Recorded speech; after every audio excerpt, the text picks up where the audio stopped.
షాపుల్ని తీసేయడం జరిగింది. దాదాపుగా 4500 మద్యం పర్మిట్ రూములని రద్దు చేయడం జరిగింది. అలాగే మీరు చూస్తే దాదాపు 33% మద్యం షాపుల్ని కూడా తగ్గించడం జరిగింది.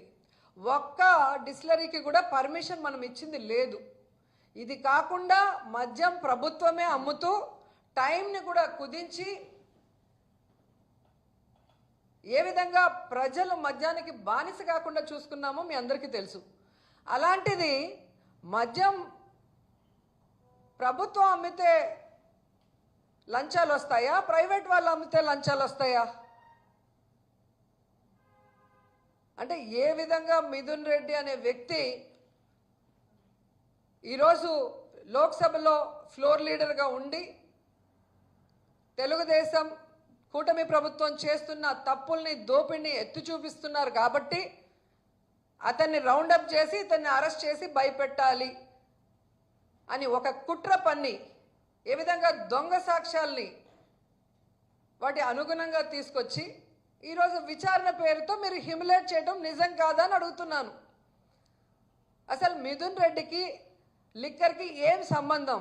ఏ బేస్లో ఏ సాక్ష్యంతో మీరు ఆయన పిలిచి విచారిస్తున్నారు నేను అడుగుతున్నా. గత ప్రభుత్వంలో అంతకుముందు చంద్రబాబు నాయుడు గారు అధికారంలో ఉన్నప్పుడు విచ్చలవిడిగా ఎలా డిస్టిలరీస్కి పర్మిషన్స్ ఇచ్చారు, ఏ విధంగా మద్యంలో వీళ్ళు దోచుకున్నారో వాటి మీద కేసు వేయటం జరిగింది సాక్ష్యాధారాలతో. మరి దాన్ని ఇప్పుడు ముందుకు తీసుకెళ్ళండి. దీంతో పాటు దాన్ని కూడా ముందుకు తీసుకెళ్తే మీరు స్కామ్ చేశారా మేము స్కామ్ చేశామని తెలిసిపోతుంది. జగన్మోహన్ రెడ్డి గారు స్కీములు మాత్రమే చేశారు.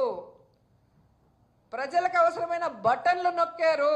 ఒక బటన్ నొక్కితే రాష్ట్రంలో ఉన్న పేదవాళ్ళందరి అకౌంట్లకు పోయి డబ్బులు పడింది. దాంట్లో ఎవరికి లంచం రాదు, దాంట్లో అవినీతి జరిగే అవకాశం ఉండదు.